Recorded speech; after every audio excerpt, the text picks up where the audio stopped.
an interval of non-time.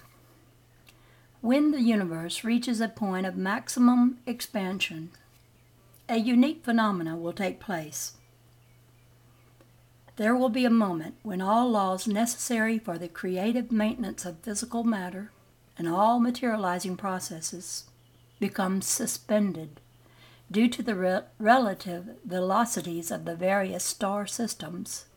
This event will not be experienced simultaneously in all parts of the universe, but will travel as a wave across the sea of creation. Existing within this ripple of non-time will be the focused conscious attention of the Creator. As it passes through the material realms, it will stay and take up residence in all life forms with circuitry capable of mirroring its essence.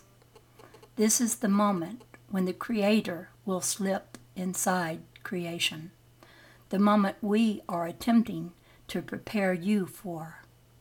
This is the much misunderstood second coming of Christianity.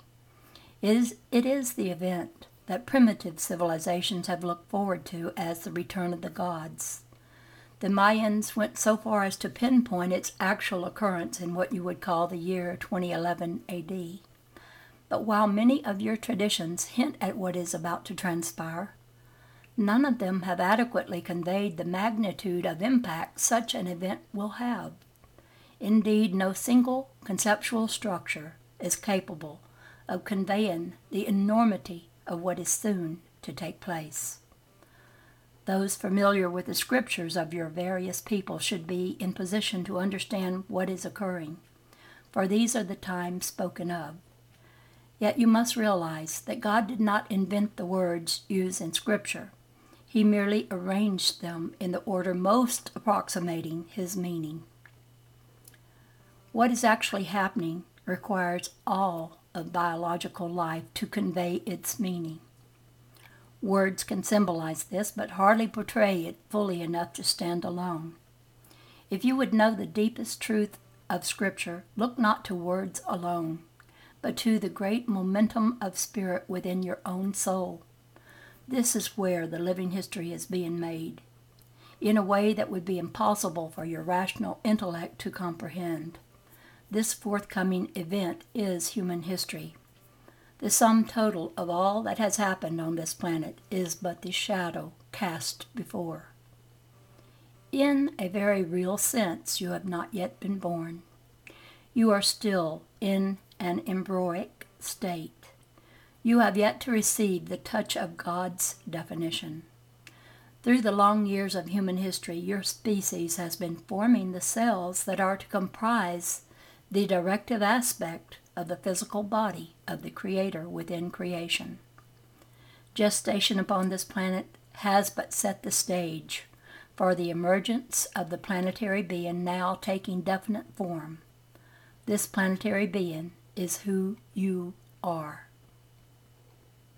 Has it occurred to you that the mathematical probability of your being here is infinitesimal? Were you not here living proof of the impossible, an excellent case could be made for your non-existence. Within the framework of law that was of necessity instituted to create and govern these material realms, the existence of biological life would not have been possible, except for it to enter through that one moment when that law was suspended. Such is the origin of biology, the fusion of spirit and matter. The impact of this single creative moment is so vast, so far-reaching, that the shock waves sent out before it have given rise to all of the biological life that now exists upon your planet.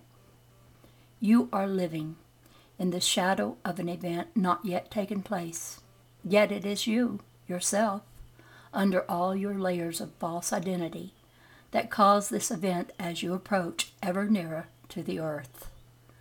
From within the context of history, it appears that there has been on this planet a progression of increasingly complex life forms, evolving toward ever higher levels of consciousness.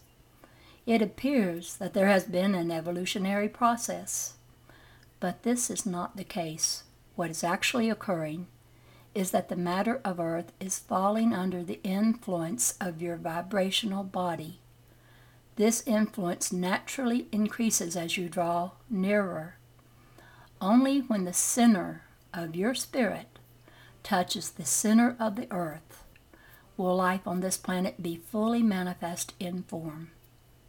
This should not be so difficult to understand. What you have considered to be history, or in other terms the evolution of the species, is only what you have been able to observe through the distorted medium of a fragmented and quite subjective intelligence, trapped within the past-future orientation of linear time. From such a perspective, the act of creation could appear as a progressive, sequential process. To the extent that you are able to identify with the spirit that gives you consciousness, however, it becomes a much simpler matter. You have yet to arrive. You are still on your way. Sitting here reading these words is only a sleepy reflection of your unconscious totality as it prepares to become fully revealed on the day of awakening. Your real life will begin when the Creator gives you His definition in form. Within the womb of history, your species has been primarily defined by the Earth Mother, who is helping to prepare the clay. She is only interested in getting the form arranged according to specifications. Her only knowledge of spirit is that it brings forth her potential. When the Father's center merges with the center of the Earth, the collectivity of human consciousness will awaken to a unified field identity. You will be born. After that, the influence of matter will not affect your consciousness as dominantly as it did during the historical gestation period.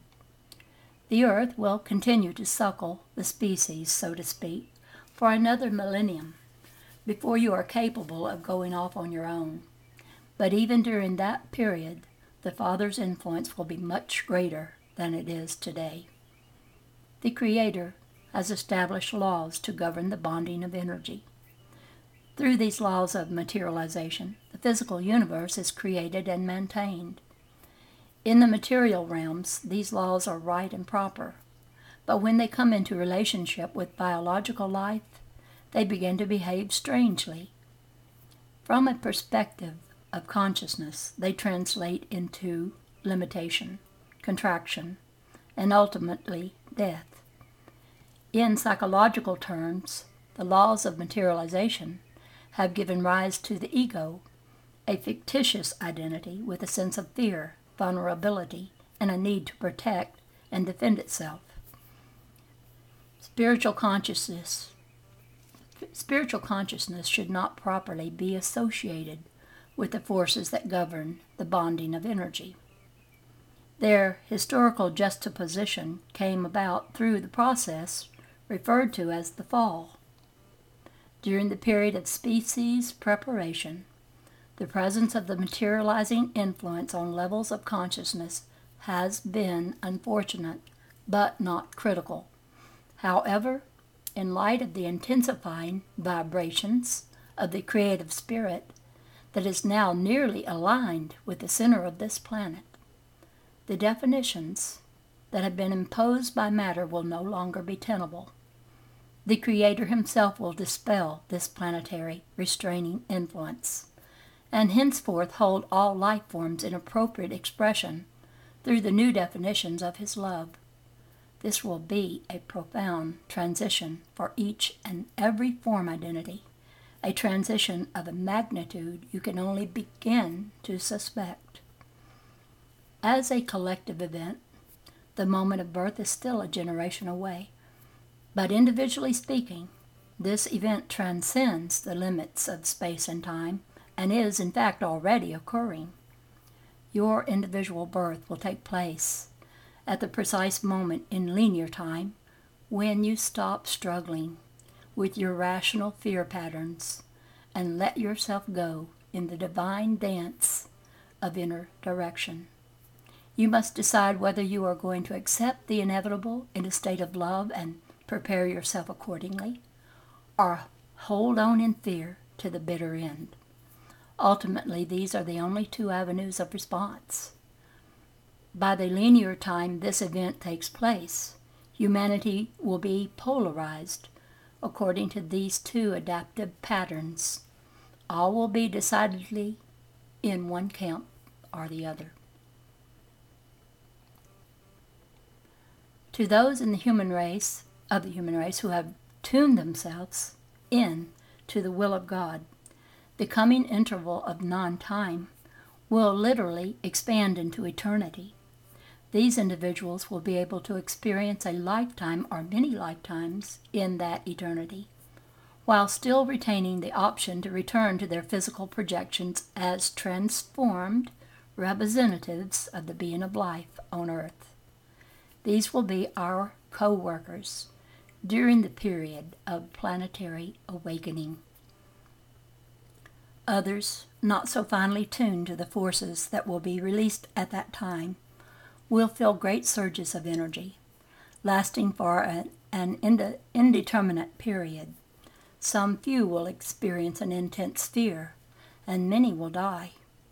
Everything in physical form at this time, every soul in every kingdom will feel something incredible, something that according to all the laws of physics ever known or ever to be discovered could never happen.